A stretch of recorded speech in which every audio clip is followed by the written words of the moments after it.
My girlfriend said while watching sunset in Santorini. I think I need to explore who I am alone.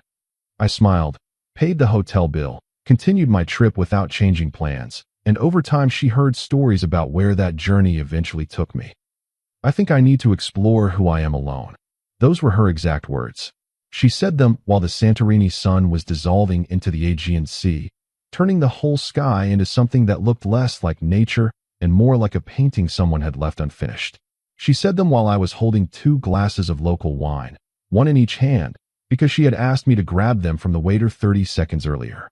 I stood there, both glasses still extended toward her, the cold condensation from the wine running slowly down my fingers and dripping off my knuckles. I looked at her face. Then I looked at the sunset. Then I looked back at her. And I smiled. Not the hollow kind. Not the brittle, trembling smile of a man who has just had the floor ripped from underneath him. A real one. Quiet. Calm. Almost peaceful, if I'm being honest. I held out her glass anyway. She took it, and her eyes narrowed slightly, the way they did whenever she was trying to read me and couldn't quite land on a page. "Did you hear what I just said?" she asked. "I heard you," I said, and I meant every syllable of that. Hey viewers, before we move on to the video, please make sure to subscribe to the channel and hit the like button if you want to see more stories like this. Let me give you some context, but not much, because the context isn't really the point of this story. I was 29. She was 27. Her name was Claire, and we had been together for 3 years and 4 months, which I know sounds precise, but when you spend that long building something with someone, you tend to remember the math of it. We had planned this trip together for almost 8 months. Santorini was her idea, her dream destination, the place she had saved on her phone's travel folder for years before she even met me. I had booked the hotels, arranged the ferry connections between islands, built the entire itinerary from scratch because she told me, and I quote, "I want to go, but I hate planning, so you handle it, and I'll just show up excited." Which she did. For the first 4 days, she absolutely showed up excited. The 5th day was different. I noticed it at breakfast. She was quiet in a way that wasn't restful. It was the kind of quiet that has weight to it, like something heavy sitting just below the surface of the water, not visible yet, but you can feel the pressure changing. I asked her if she was okay. She said she was fine. I asked her if she wanted to change the plan for the day. She said no, the plan was fine. Everything was fine, which meant nothing was fine. But I had been with Claire long enough to know that when she got like this, pushing directly into it only made her push back harder. So I gave her space. We walked through the blue-domed streets of AITA in relative silence. I took photographs of things that caught my eye. She walked beside me with her hands in the pockets of her linen trousers, looking at things without really seeing them. And then, at the famous sunset point, surrounded by about 200 tourists all jostling for the same angle, she said it. I think I need to explore who I am alone. Here is what I did not do. I did not ask her what she meant. I did not say, "What about us?" Or "Where is this coming from?" Or "Can we talk about this?" I did not get angry. I did not get quiet in a cold, punishing way. I did not make a scene. What I did was stand next to her for a few more minutes, drink my wine, watch the sun finish its performance, and then gently take her empty glass when she was done. We walked back to our hotel. And in the morning, I sat down at the small desk in our room while she was still asleep, opened my laptop, and made 2 bookings. The first was a single occupancy room at a small boutique hotel on the island of Naxos, where we had been scheduled to spend the next 3 nights together. The second was a single train ticket for the following week from Athens to Thessaloniki, a leg of the trip I had been quietly looking forward to for months. I did not cancel anything. I did not modify the shared bookings we had already made. I did not change the return flight, because we had booked separate seats on separate returns anyway, hers leaving 2 days before mine because she had to get back to her job at the design agency. I simply adjusted for one person. My person. When she woke up, she looked at me sitting at the desk with my coffee and asked what I was doing. I told her I was handling some logistics.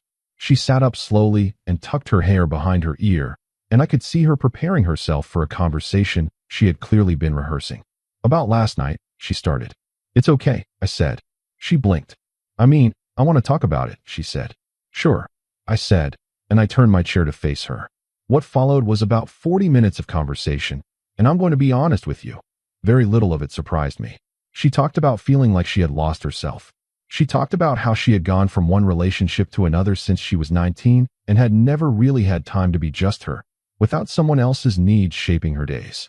She talked about how she loved me, but wasn't sure if she loved herself right now, and how she had been reading about the importance of solitude and self-discovery, and how sometimes the bravest thing you can do is step back from something good to find out if it's really right.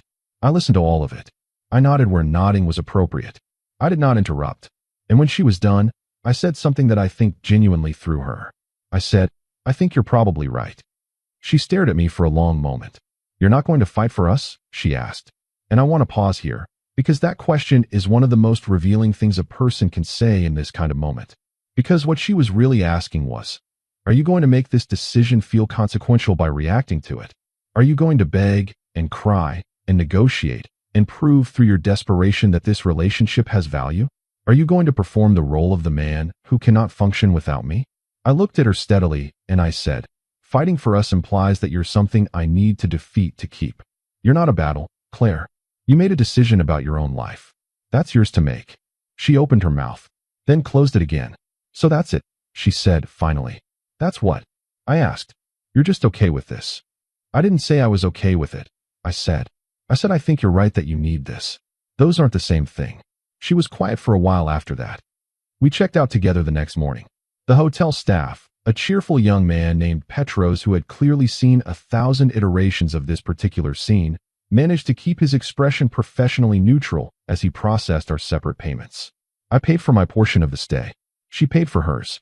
And then we stood outside on the stone steps with our luggage and the sun already warm on our faces, and she looked at me with an expression I hadn't seen from her before. Not guilty, exactly. Not sad, exactly. More like she had been expecting a storm and instead found clear sky, and the clear sky somehow felt stranger and more unsettling than the storm would have. Where are you going? She asked. Naxos first, I said. Then Athens. Then north. I'll figure some of it out as I go. She nodded slowly. And you're not going to? I don't know. Come home early. I picked up my bag. No, I said simply. I'm on vacation. And I walked toward the ferry terminal. I did not look back. Not because I was performing some dramatic exit. Simply because, in that moment, I had nothing left to turn back for. Naxos was extraordinary. I know people talk about Santorini as the jewel of the Greek islands, but they say that mostly because they've seen the photographs and the photographs are genuinely spectacular. Naxos is different. Naxos has this quality of being entirely unbothered by your admiration of it. It's the older, quieter sibling who doesn't need the attention. I stayed in a small room in a converted house near the old Venetian tower, run by a woman in her 60s named Eleni, who brought fresh bread to a basket outside my door every morning without ever discussing it or making it a thing. It was just there. Every day, still warm. I spent 3 days wandering. I hiked to the Temple of Demeter in the morning and sat with a notebook at a cliffside cafe in the afternoons. I ate grilled octopus at a restaurant where the owner knew every customer by name within 2 visits. I swam in the sea for the first time in years without worrying about anyone else's sunburn, or whether we were staying too long, or whether the other person was bored. I was not performing enjoyment. I was simply enjoying. And somewhere in the middle of the second afternoon, while I was sitting on a low stone wall watching a fishing boat make its slow way back to the harbor, I noticed something. I felt fine. Not numb. Not suppressing anything. Genuinely, cleanly fine.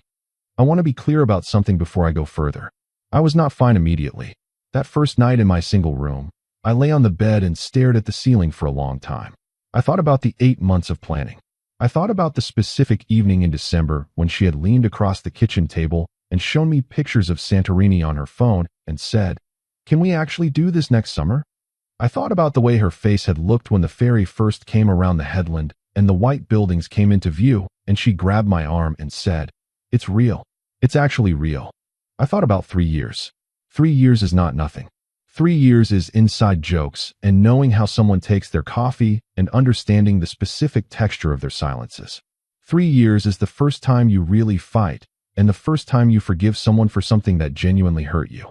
3 years is choosing someone repeatedly, out of habit and also out of something more than habit. So I lay there and I felt all of that. I let it sit on my chest and be heavy. And then, somewhere around midnight, with the sound of the Aegean just audible through the open window, the weight shifted. Not disappeared. Shifted. Like it had found a place to settle that wasn't directly on top of my lungs. And I slept. Athens was a different kind of trip entirely. I had been there before, briefly, for a conference 3 years earlier, and I had spent the whole time either in the conference center or in the hotel feeling vaguely regretful about not being able to explore. This time I had 5 days and nowhere specific to be. I climbed the Acropolis on a Tuesday morning, just before the main tourist crowds arrived, when the light was still horizontal and gold and the marble caught it in a way that made everything look like a stage set. I spent an afternoon in the National Archaeological Museum getting genuinely, deeply absorbed in things I had only seen in textbooks. I found a neighborhood called Exarchia that nobody on my original itinerary had mentioned, full of murals and small bookshops and cafes, where the coffee was cheap and the conversations were loud, and the energy had this particular feeling of a place that doesn't quite behave the way cities are supposed to. I liked it immediately. I went back 3 more times. On my second visit to a small cafe there, I ended up in a long conversation with a man named Oliver, a British documentary filmmaker who was in Athens researching a project about modern mythology.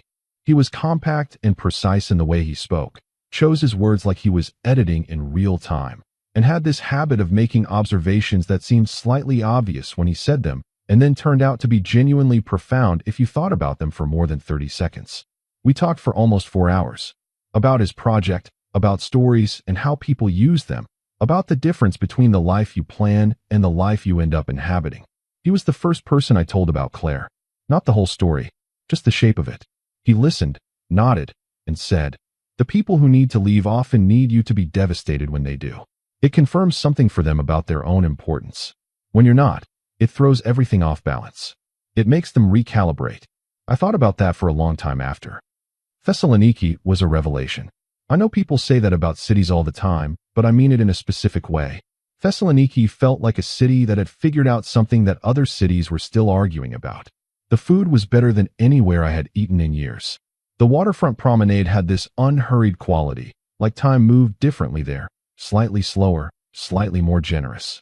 I had booked a room in a small hotel near the old city walls, and the owner was a man named Costas who in another life might have been a stand-up comedian, and in this one was a hotelier who treated every check-in like a performance and every guest like a returning friend. I ended up staying 2 extra days beyond what I had planned. Not because of Costas, though he was a significant reason. Because of a walking tour I took on my second morning, led by a woman named Petra who had grown up in the city and had the kind of relationship with its history that you only develop when a place is genuinely yours. She talked about the city's layers: Roman, Byzantine, Ottoman, Jewish, Greek, modern. She talked about how Thessaloniki had been destroyed and rebuilt multiple times and had always come back slightly different, slightly changed, but still fundamentally itself. "The city doesn't mourn what it was," she said at one point, standing in front of a Byzantine church that had been a mosque and before that a pagan temple. "It just keeps being what it is now." I wrote that down in my notebook. Here is where the story takes a turn that I wasn't entirely expecting. About 3 weeks after Santorini, I was back home, back at work, back in my apartment, which, for the record, was always mine alone. We had never officially moved in together, though she had kept a drawer and a spare key and had spent enough consecutive nights there that the distinction sometimes felt academic. The drawer was still there. The key was still hanging on the small hook by my front door. I didn't move either of them. I got back into my routine, which was not a particularly glamorous routine, but it was mine and it had a good rhythm to it. I worked as a structural engineer at a mid-sized firm, and I was in the middle of a project I genuinely cared about, which helped. I cooked more than I usually did. I read 3 books in a month, which was more than I had read in the previous 6 months combined. I went back to a gym I had lapsed from. I started going to a local weekend market and buying vegetables. I had to look up how to cook, which sounds small, but turned out to be consistently satisfying. And I was, recognizably, doing okay. Not performing okay. Not the aggressive, performative okayness of someone trying to prove something to an imaginary audience. Just actually, quietly, getting on with it. Claire reached out for the first time about 6 weeks after Santorini. A text message. Just, "Hey, hope the rest of the trip was good." I read it and thought about it for a moment. I wrote back, "It was great, actually. Hope you're well." And that was the end of that exchange. She texted again 2 weeks later. This time it was a longer message. She said she had been doing a lot of thinking. She said she was seeing a therapist, which she mentioned in a way that felt like it was supposed to carry some weight. She said she missed me sometimes. She said she hoped we could maybe get coffee and catch up. I sat with that message for about a day, and then I replied, "I'm glad you're doing the work. Genuinely. I don't think coffee is a good idea right now, but I wish you well.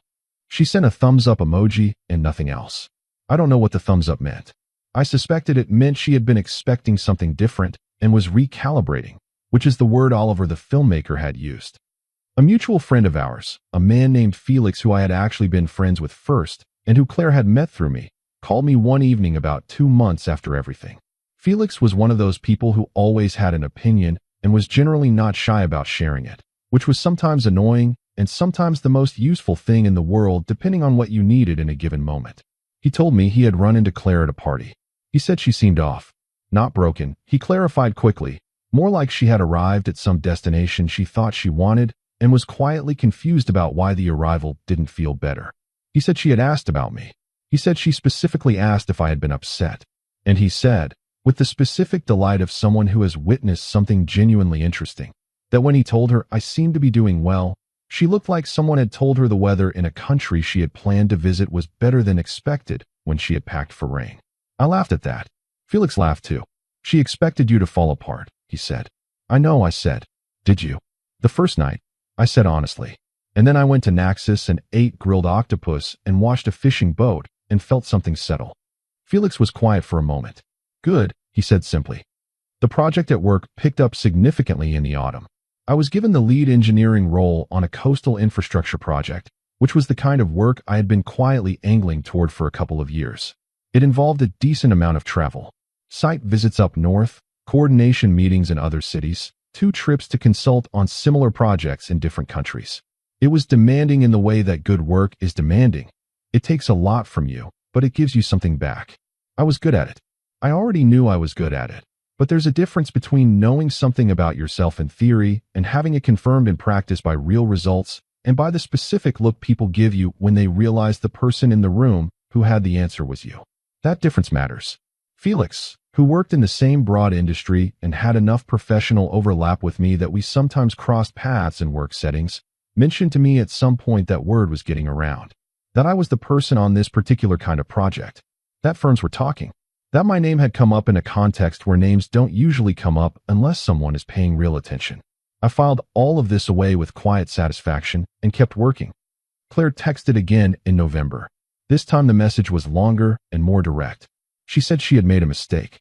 She said the thing she had been calling self-discovery had started to feel more like self-sabotage the more time passed. She said therapy had helped her understand some things about herself, about patterns she kept repeating, about the way she tended to reframe dissatisfaction as the other person's fault or as a structural problem in the relationship rather than looking honestly at her own role in it. She said she missed us. Not in a vague way, she said, but in specific ways. She missed the way I planned things. She missed how I cooked on Sunday mornings. She missed the steadiness of me, which was a word I turned over a few times because I had never thought of steadiness as something particularly magnetic, but the way she described it made it sound like the thing she had been most careless with. She asked if we could meet. I read the message twice. Then I put my phone face down on the desk and made myself a cup of tea and stood by the window for a while. I want to tell you what I was feeling in that moment, because I think it matters. I was not unmoved. I want to be very clear about that. 3 years is not nothing. I had loved Claire genuinely and concretely. Not the abstract kind of love that exists mostly in your idea of a person. The real kind. The kind that shows up in small gestures and shared silences and the way you automatically make 2 cups of coffee instead of 1. Reading her message, something in me recognized her. Recognized the specific shape of her honesty in it. Because when Claire was actually honest, when she stopped performing and just said the real thing, she had a directness that was almost startling. The message was honest. I could feel that. But feeling that something is honest is not the same thing as knowing what to do with it. I thought about Oliver in Athens. About the way he had said, when you're not devastated, it throws everything off balance. It makes them recalibrate. And I thought, this is the recalibration. Not a manipulation, not a game. Just the natural movement of someone who has had time and distance and honesty, and arrived somewhere different from where they started. I thought about Petra in Thessaloniki, about the city that doesn't mourn what it was. It just keeps being what it is now. I replied to Claire's message. I told her I appreciated her honesty. I told her that the work she was doing on herself sounded real and meaningful, and I was glad she was doing it. And I told her that I wasn't in the same place she had left me. Not worse. Different. I told her that the version of me who had stood on those steps in Santorini with 2 glasses of wine had gone somewhere while she was doing her self-discovery, and the person who had come back wasn't quite the same configuration. I told her I didn't say this to be cruel. I said it because she deserved an honest answer instead of a convenient one. She took 3 days to reply. When she did, she said, "I think I already knew that." And then she asked, with what I could feel was genuine curiosity rather than a lingering argument, "Where did you go?" I mean, not literally. I know literally. Felix talks. Where did you actually go? I thought about how to answer that for a long time. What I eventually wrote back was something like this. I told her that I had spent most of my life being reliable in a way that I had confused with being present. I showed up to things. I was dependable. I planned and organized and made sure things worked. But I had been doing it in a kind of autopilot state where I was executing a version of myself rather than actually inhabiting one. I told her that when she said what she said in Santorini, the first thing I felt, under the shock of it, was something that I was ashamed to recognize as relief. Not relief that we were over. Relief that I was being handed a moment that required me to make a genuine, unmediated choice about my own life. Most people in that moment would have tried to fix it, would have performed the grief necessary to keep the status quo intact, would have begged or reasoned or promised things. And the reason I didn't is because something in me understood, very clearly in that moment, that what she was describing was not just about her. It was a mirror. She was looking for herself. And when she held up that mirror, I realized I had not been looking for myself either. I had been maintaining a version of myself that functioned well, but didn't particularly grow. And Santorini, and Naxos, and Athens, and Thessaloniki, and the months after, they were not just me recovering from a breakup. They were me actually, for possibly the first time in a long time, paying attention to my own life. Her reply to that was, "I didn't think you saw it that way." And I said, "I know. That's part of why we didn't work." We talked for a few more exchanges after that. Civil, honest, the kind of conversation that is only possible when neither person needs anything from the other anymore. She told me about some of what therapy had uncovered. A pattern of choosing partners who were stable and capable and then eventually resenting them for those very qualities, because she interpreted their stability as evidence that they didn't need her, and she had deep, old anxieties about being needed. I told her I had probably made that worse by being so self-contained, by never letting her see the maintenance work happening underneath the surface, by presenting a version of myself that didn't seem to require anything, which was not the same as a version that didn't need anything. We were both, I think, arriving at honesty a little past the point where it could change the outcome. But there was something clean about it anyway. Felix called me after she apparently told him we had talked. He asked how I felt. I thought about it honestly. Like I closed a door properly, I said. Not slammed. Just closed it. He said that sounded healthy. I said it didn't happen on its own. He asked what I meant. I told him about those first weeks. About lying on the bed in Naxos staring at the ceiling. About the weight that sat on my chest that first night. About letting it sit there instead of immediately doing something to make it stop. About how sometimes the thing that looks like strength from the outside, the not falling apart, the continued trip, the paid hotel bill, the smile, is actually just a choice. A choice to not perform your pain for someone else's comfort. A choice to let the thing be what it is. A choice, very simply, to keep going. Felix was quiet for a moment. "That's not nothing," he said eventually. "No," I said. "It's not." The coastal project came through in the spring. The full contract, which was significantly larger than what we had initially scoped, and which came with a level of professional visibility that I had been working toward for years. My director called me into his office on a Thursday morning and told me the client had specifically requested me by name for the next phase. That doesn't happen often. It happens when someone has noticed, in a way that goes past politeness, the specific quality of your work. I shook his hand. I walked back to my desk, and I sat there for a moment and let it matter to me, properly, without immediately moving on to the next thing. That felt important. I don't know exactly how word got back to Claire. I suspect Felix, who is genuinely not a gossip, but also cannot help being enthusiastic when something good happens to someone he cares about. Or it may have been through professional channels. Our industries overlapped in places. She worked in design. I worked in construction and infrastructure, and certain projects are visible enough that people hear about them through ordinary professional osmosis. She sent me a short message. Just, "I heard about the project. That's a big deal. Congratulations." I replied, "Thank you. It's a good one." She said, "You always were going to get there." I think I knew that. I read that line a few times. I thought about what it meant. I thought about how people often recognize something in you that they fail to properly value until the moment arrives where they can observe it from a distance. I didn't reply to that part. I just said, I hope things are good with you. She said they were getting better. I believed her. In the summer after, about 14 months from the evening on the Santorini cliff, I went back to Greece. Not Santorini. I wasn't avoiding it out of some dramatic symbolic gesture. I just didn't feel a particular pull toward it.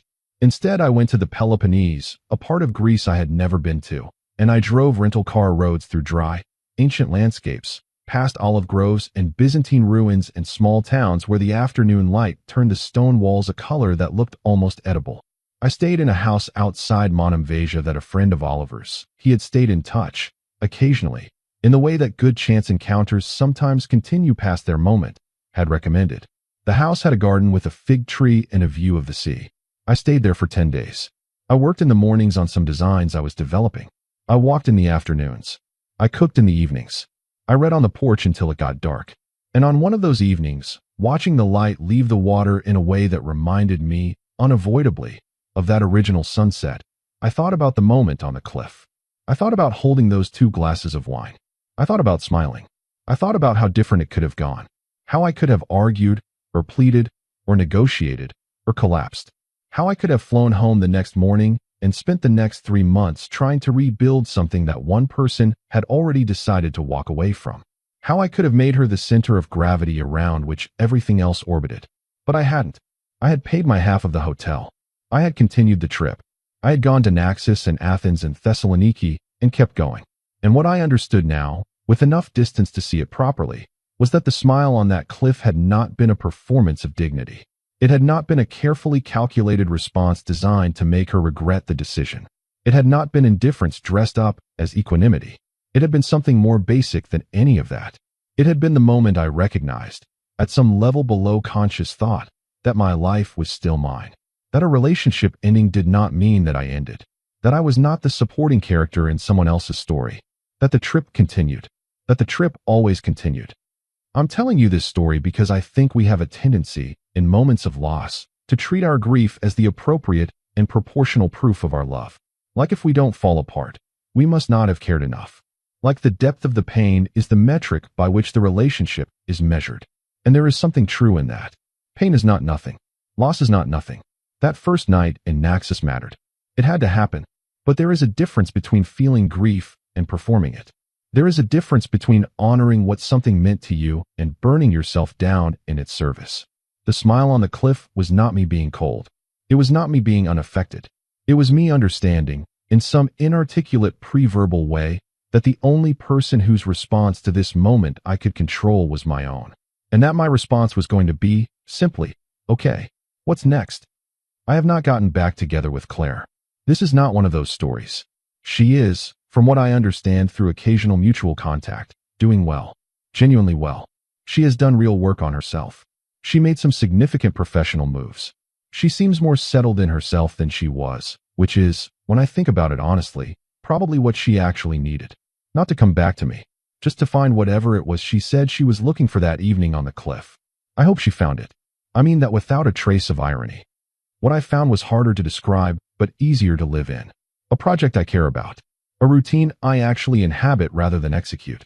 A clearer sense of what I want my work to be, what I want my days to feel like, what I'm willing to trade, and what I'm not.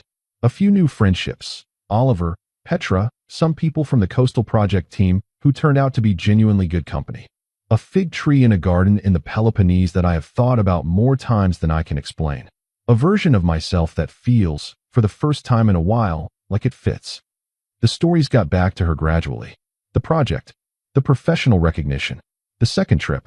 Felix, who is constitutionally incapable of not being enthusiastic, probably helped with the transmission of most of it. She heard them the way you hear things about someone whose life has continued past the moment you last saw it, through the slightly distorted, slightly delayed channel of mutual contact and social osmosis. And I'm told, by a reliable source who does not trade in cruelty, and so I believe her, that when Claire heard about the trip to the Peloponnese, the project, the way things had developed, she said something like, I always knew he'd be fine. That was never the part one worried about. Which I found, when I heard it, to be a genuinely interesting sentence. Because what it told me was that some part of her, the real, honest part underneath the self-discovery narrative, had always known. Had always known that if she walked away, I would not wait on the steps, would not change my plans, would pay the bill, pick up the bag, and keep going. She had always known. She just needed to see it confirmed. And maybe that confirmation was what she needed most. Not to come back, not to undo anything, just to know that the person she had loved was the person she had thought he was. I have stood at a lot of sunsets since that evening in Santorini. Different seas, different angles of light, different company, or none at all. And I have never once regretted not turning around on those steps. Not because the relationship didn't matter. It did. But because there is something in how you handle the moment when someone chooses to walk away that tells you more about yourself than almost any other moment I can think of. You can make yourself small in service of keeping them. You can rage against the unfairness of it. You can perform a devastation so complete that it becomes a kind of currency. See how much you matter, measured in how badly I am broken. Or you can hold both glasses of wine. Hand her one. Watch the sun finish what it started. And in the morning, quietly make the adjustments for one. Naxos is still there. The fishing boats still come back in the late afternoon. The old woman still puts bread in the basket by the door without ever making it a conversation. The light still finds the temple at that particular angle in the early morning. Athens still has neighborhoods that don't behave the way cities are supposed to. Thessaloniki still moves slightly slower, slightly more generous than anywhere I've been before. The Peloponnese still has its dry roads and its fig trees and its view of the sea. And I still have my bag. Packed, or ready to be packed, depending on the day. Because the trip continues. It always continues. That much, I know now. That much is mine. If this story found you at a moment where you needed it, you already know what it was trying to say.